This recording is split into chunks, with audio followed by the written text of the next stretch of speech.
Assalamualaikum warahmatullahi wabarakatuh. Selamat jumpa kembali. Salam sejahtera dan salam sehat selalu untuk kita semua, dan khususnya untuk anak-anak yang mau belajar fisika. Pada video ini kita akan membahas tentang materi listrik statis untuk bagian yang pertama.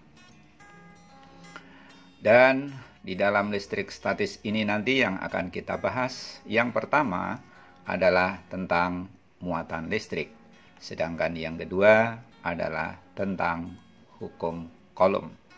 Langsung saja kita ikuti pembahasan detail, rinci, selengkapnya. Kita awali dengan bahasan yang pertama, yaitu pengertiannya. Pengertian tentang listrik statis adalah bagian dari fisika yang mempelajari tentang muatan listrik yang berada dalam keadaan diam atau statis. Kemudian yang kedua yang kita bahas adalah tentang muatan listrik.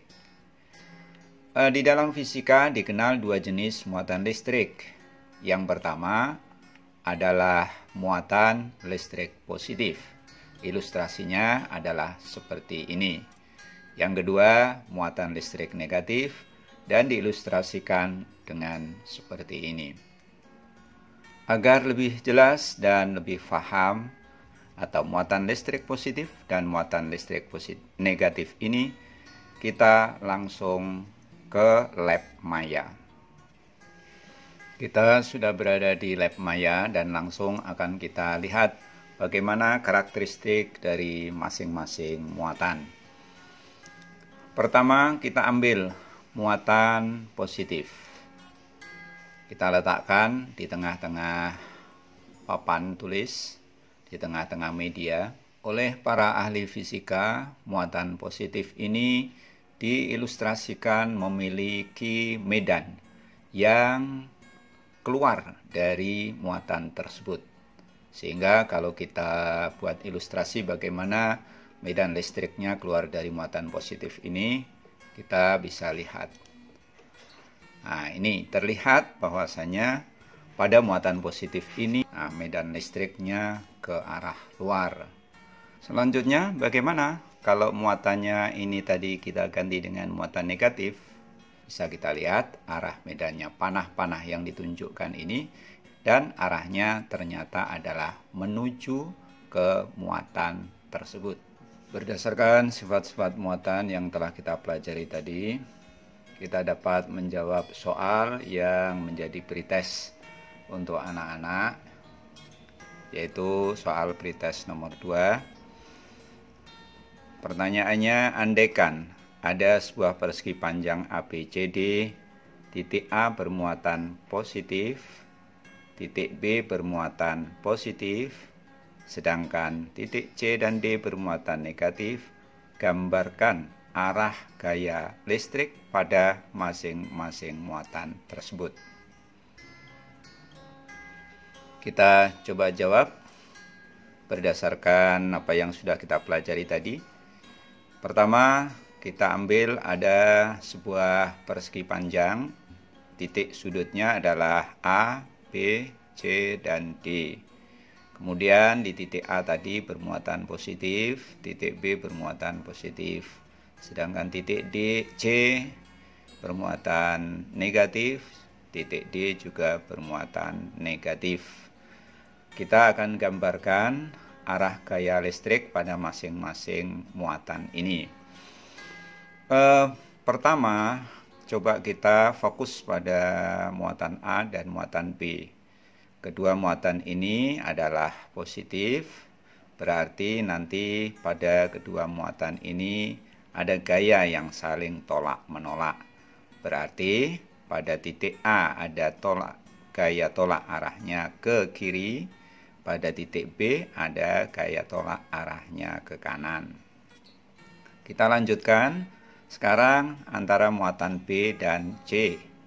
Muatan B positif, C negatif, berarti nanti ada gaya tarik antara kedua muatan ini. Berarti pada titik C akan ditarik oleh muatan B, sedangkan muatan B juga akan ditarik oleh muatan C. Terus kita lanjutkan antara C dengan D. Antara C dengan D, kedua muatannya adalah sejenis, berarti tolak menolak. Sehingga tentu di muatan C akan ada gaya tolak arahnya ke kanan, sedangkan di muatan D akan ada gaya tolak juga arahnya ke kiri. Sekarang kita lihat antara muatan A dengan D. Karena A positif, D negatif, maka nanti gayanya akan tarik-menarik. Sehingga di muatan D arah gayanya ke bawah ditarik oleh A, sedangkan muatan A ditarik oleh muatan D arahnya ke atas. Masih satu lagi interaksi antara dua muatan, yaitu muatan A dan muatan C. Berarti nanti muatan A karena A positif, C-nya negatif, berarti gayanya gaya tarik. Dan tentu arahnya di titik C ini sendiri, arah gayanya menuju ke A, sedangkan di titik A sendiri, arah gayanya adalah menuju ke C. Nah, jadi arah gaya pada muatan yang terletak pada sebuah persegi panjang itu bisa kita lihat seperti ini. Ini adalah merupakan jawaban dari pretest yang Bapak berikan. Kita lanjutkan poin bahasan yang kedua, yaitu tentang hukum kolom.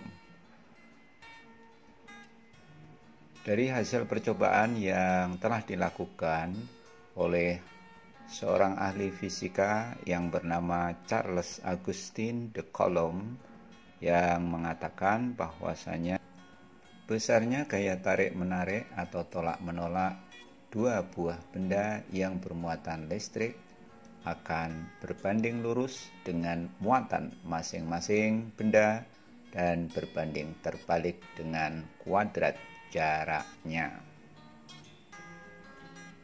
Secara matematis dapat dituliskan menjadi F sama dengan K Q1 kali Q2 per R kuadrat. F sama dengan gaya tarik-menarik atau tolak-menolak, satuannya Newton. Kemudian Q1 besar muatan pertama, satuannya kolom. Q2 besar muatan kedua, satuannya juga kolom. R adalah jarak antara dua buah benda atau dua buah muatan, yang satuannya meter, sedangkan K adalah konstanta yang nilainya 9 kali 10 pangkat 9 Newton meter kuadrat per kolom kuadrat. Karena sudah kita dapatkan persamaan, langsung saja kita ambil contoh soal. Dua muatan yang sama jenisnya, masing-masing besarnya adalah 2 mikrokolom. Ini dibaca mikro ya. Mikrokolom dan 6 mikrokolom. Jika jarak antara kedua muatan tersebut 6 cm, maka berapakah gaya kolom yang terjadi? Kita tuliskan diketahui terlebih dahulu, yaitu Q1 sama dengan 2 mikrokolom. 2 mikro, ini mikro, satuan mikro itu adalah sama dengan 10 pangkat min 6. Jadi 2 mikrokolom sama dengan 2 kali 10 pangkat min 6 kolom. Q2 6 mikrokolom tentu sama dengan 6 kali 10 pangkat min 6 kolom. Sedangkan R 6 cm kita jadikan meter menjadi 6 kali 10 pangkat min 2 meter. K-nya nilainya tadi sebagaimana sudah diketahui, konstantanya adalah 9 kali 10 pangkat 9 Newton meter kuadrat per kolom kuadrat. Dan terus kita lanjutkan dengan menjawab dengan memakai rumus yang sudah kita dapatkan tadi, yaitu F sama dengan K Q1 kali Q2 per R kuadrat. Kita masukkan nilainya masing-masing. K-nya adalah 90 pangkat 9, Q1 2 kali 10 pangkat min 6 kali Q2 6 kali 10 pangkat min 6 per R kuadratnya adalah 6 kali 10 pangkat min 2. Kita kuadratkan dan kemudian kita sederhanakan menjadi F sama dengan K kali 10 pangkat 9 kali 12 kali 10 pangkat min 12. Ini perkalian dari 2 kali 6. 12 sedangkan 10 kali pangkat min 6 kali 10 pangkat min 6 tentu adalah 10 pangkat min 12 per 6 kali 10 pangkat min 2 dikuadratkan, tentu hasilnya adalah 36 kali 10 pangkat min 4. Dan ada beberapa angka yang bisa kita coret di sini, kita sederhanakan, yaitu angka 12 dengan 36 kita mendapatkan 3, kita simpan 3. Kemudian yang bisa kita sederhanakan lagi adalah pangkat min 12 dengan pangkat min 4, tentu min 8 ya. Sedangkan pangkat min 8 ini dengan pangkat 9 ini kita dapatkan 1 tentunya. Sehingga yang terakhir angka 9 dengan angka 3 kita bisa coret juga sehingga dapat 3. Walhasil tentu angkanya dapatnya F-nya adalah 3 kali 10 pangkat 1. Jadi F-nya 3 kali 10 pangkat 1 Newton atau 30 Newton. Ya, demikianlah pembahasan elektrostatika bagian yang pertama sampai pada hukum Coulomb disertai dengan contohnya. Semoga penjelasannya tidak membingungkan dan kalian semua menjadi jelas. Terima kasih kalian telah menyimak dengan baik dari awal sampai akhir. Semoga menjadi ilmu yang bermanfaat. Wassalamualaikum warahmatullahi wabarakatuh.